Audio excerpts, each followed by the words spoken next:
Hi, this is Mark from LongIslandWatch.com. Seiko, Citizen, Orient. Three Japanese powerhouses in the world of watches for sure. You all know these brands. Who makes the best diver? Let's say around under 500 bucks.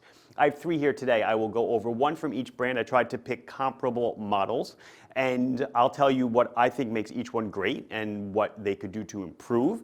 And at the end, I'll kind of tell you what I think is the best. And you tell me, you share with your opinions down below what you think is best. For my own wrist check today, I am sporting double Phoebus Islander collabs. This is the Eagle Ray. I've got the purple model. Great, check out that dial. And then I also have the Aqua model. I love both of these so much that I took 00 for myself on each. Let's see what we got from Seiko Citizen Orient. So before we get started, real quick, obviously I sell every watch you're going to see here, so this is indeed a commercial, but I will give you another just brief commercial. I now have bracelets for the Citizen Promaster 36.5mm diver. This is model number EO2. The watch is EO20. BRAC 88, BRAC-88, BRAC-89. Your pick fits them beautifully. Solid link, solid end link, size with screws, blah, blah, blah. So, who did I pick for you today? Now, like I said, I tried to pick watches that are kind of comparable, just the overall spec wise. So everyone has to be on a bracelet because bracelets add cost. Everyone had to be a diver, of course. We're talking about divers. I can't say ISO because Orient really doesn't have an ISO diver. They had the old M-Force and another model or two, but they were way expensive. They weren't ISO certified, they were the Japanese equivalent of ISO certified. But all 200-meter dive watches, rotating bezels, etc. What did I pick for you?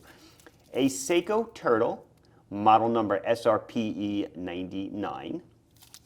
A Citizen Promaster Auto, which by the way, I also sell bracelets for these, and these. I sell bracelets for everything, and that, wow, crazy. Citizen Promaster Auto, this is a NY, I don't know their numbers as well, NY0151, this is a -59X, beautiful green, let me get that green flowing for you, beautiful green dial, and then I've got the Kamasu. I picked, well I'll tell you why I picked it. Let's start off with the Kamasu. This is the Orient Kamasu. Let's say first, yes, Orient is kind of owned by Seiko. You look at the case back, it's going to say Epson on it. It's Seiko Epson is a company, but they don't share much in the way except for upper management. Manufacturing facilities and stuff are not the same. They don't share movements. All three of these guys, of course, have in-house movements, which is great. Another great thing to have. Where was I going with this? I picked the Kamasu because it has a sapphire crystal. I could have gone with a Ray or Mako at like half the price, but I didn't think that was really fair. Not that the other two both have sapphire, we'll get into that, but I felt it was just a better apples to apples comparison. So enough of the yapping. Powered by Orient's in-house F69 movement, F6922, hand winds, hacks. It's crazy that they make their own movements in-house. It's a 41.8 case. It's just shy of 13 thick, 46.5 on the lug to lug. We are looking at a sapphire crystal, 22mm lug width bracelet, 200 meters of water resistance, 170 grams.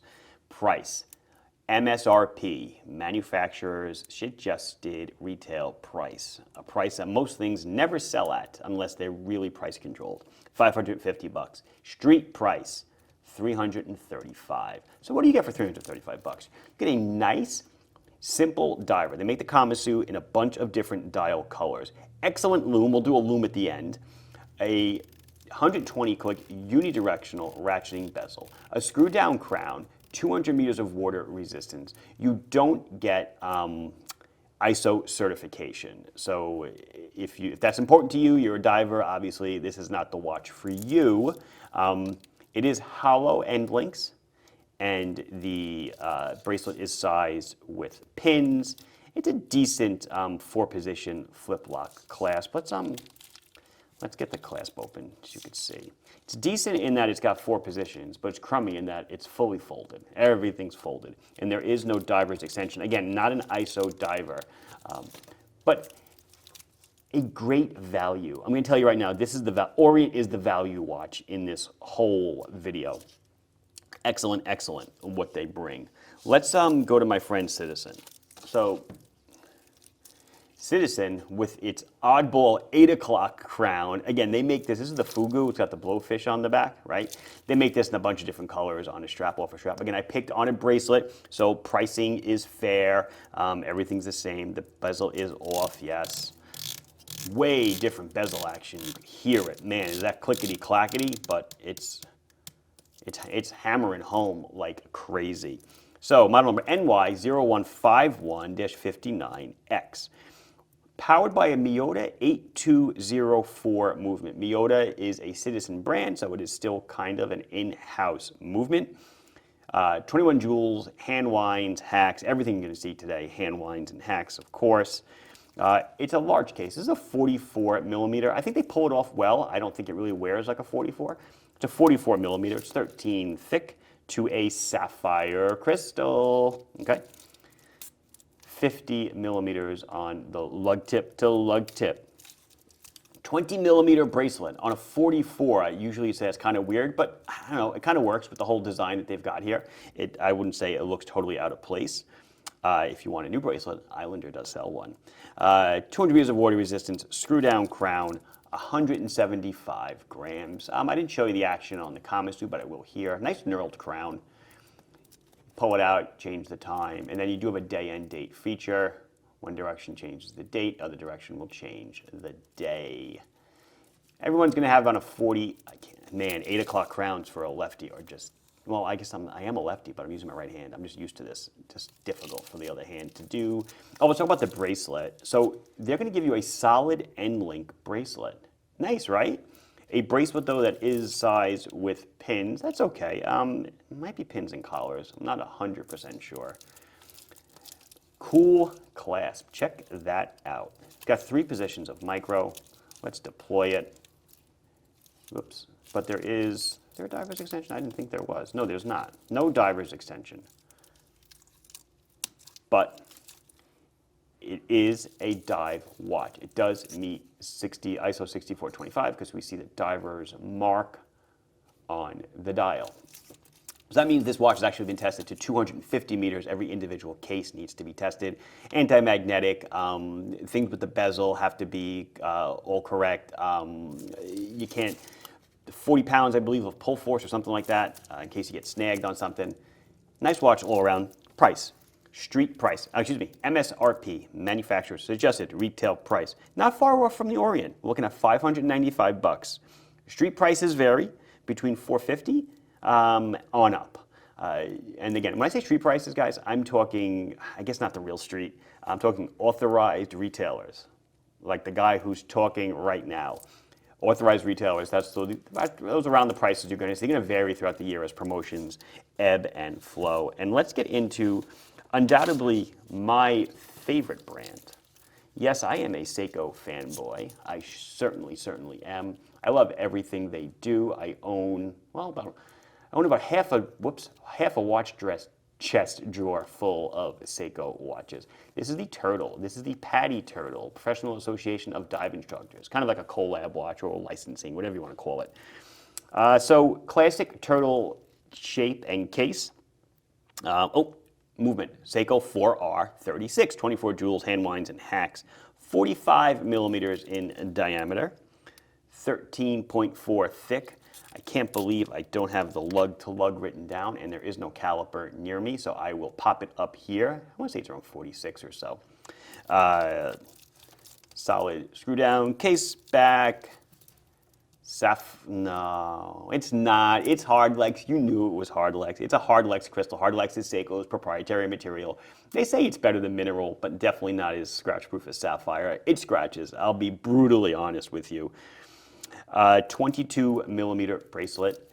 It's a decent bracelet. It's got solid end links, like real solid. It is pins and collars on the sides. I can tell you for that for sure. And this guy's got a diver's extension. Don't make me a liar. I think it does. Yeah, it's right there. It's hidden right there. I just want to make sure. I'm going to check the Citizen and make sure the diver's extension wasn't hidden somewhere. Nope, no hiding. They simply don't have one. So diver's extension is tucked away. Let's see.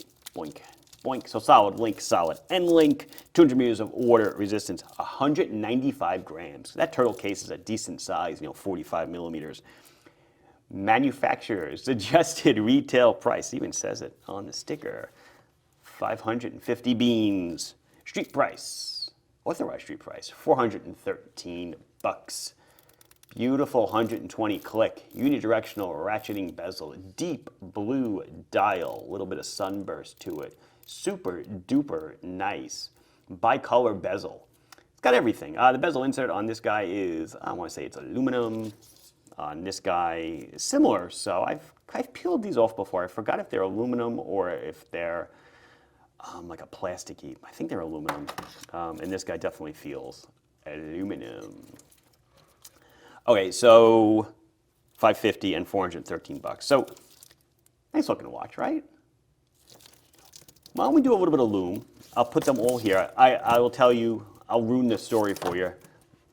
They're all gonna glow really, really well. Then I'll do a wrist shot, and then we'll do my final thoughts. I definitely want to hear your thoughts. So it's not often I have to decrease my ISO settings because the watches are simply too bright. So here we go. We're looking at the Turtle here. This looks like the Citizen, and this is the Kamasu. Same order they were before. They all glow green. You've got Super Luminova. You've got Orient uses Nemoto, a lume made by Nemoto. I guess I should know who Citizen uses, but I guess it's slipping my mind right now. But they're all easy to tell the time in the dark. They all have a bezel pip that looms, which is a requirement for divers. There's really nothing wrong here. On to the wrist shots, the Turtle. My wrist, folks, is 6.5-ish, 6 3/4, 6.5, depending on how warm it is. There you go. Turtles are large watches, but because they have the squat lug to lug, they do fit smaller wrists like myself. The Citizen Fugu at 44 millimeters. There we go again. We're still looking good, right? We're still within the realm of proper fitment. Looking fine, fine and dandy. And at the smallest number, the Kamasu, low 40s on the size. Obviously, fitment here will not be a problem at all. And it looks good. So here's my closing thoughts. And let's just go really quick over pricing, just so we're all clear. I'm going to say the street prices again. $413, $450, $335. So these are kind of in the same realm. This guy is much cheaper, 25-30% less. So my opinion, if you're just looking, if you're budget conscious and you want a great diver from a great company with great heritage, in-house movement, etc., I think Orient's the one for you. You don't require ISO 6425. Orient's the one for you. It's got great upgrades. It's got sapphire, hand winding and hacking, a nice bracelet. Definitely a good deal. Want to save another $100 or more? Get a Ray or a Mako. You will not be disappointed. Which brings us to the two big boys. Large multinational conglomerates, advertising budgets, overhead, tons of stuff. Sure, Orient's got that stuff too, but not to the degree that these guys have it. So what do we get here? Well, they're comparable. I would say on spec-wise, they are comparable. Sapphire crystal. That's what sets the Citizen apart and makes it, what, about 30 or so bucks cheaper at the street price. Is that worth it? I know it is to a lot of people. I mean, we sell sapphire upgrades for turtles. Crystal's about 50 or 60 bucks. Which way do I lean personally?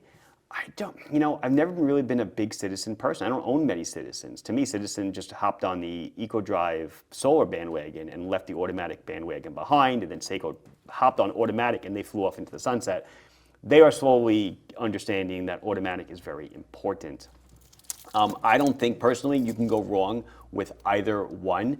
Myself, I am still unfortunately a Seiko fanboy, and I think also largely because there's such a tremendous ecosystem of parts built around every Seiko, whether it's a 007 variant or one of the SRPDs, 5KX, Turtle, Samurais. You can get bracelets, parts, etc. And I just think that adds a lot to it. I'm not saying, obviously, there's nothing wrong with the Citizen, and the Citizen's giving you a sapphire crystal already in there. This guy with sapphire is going to run you another $100 if you want to have it put in. But that's just me. I'm a little crazy, I know.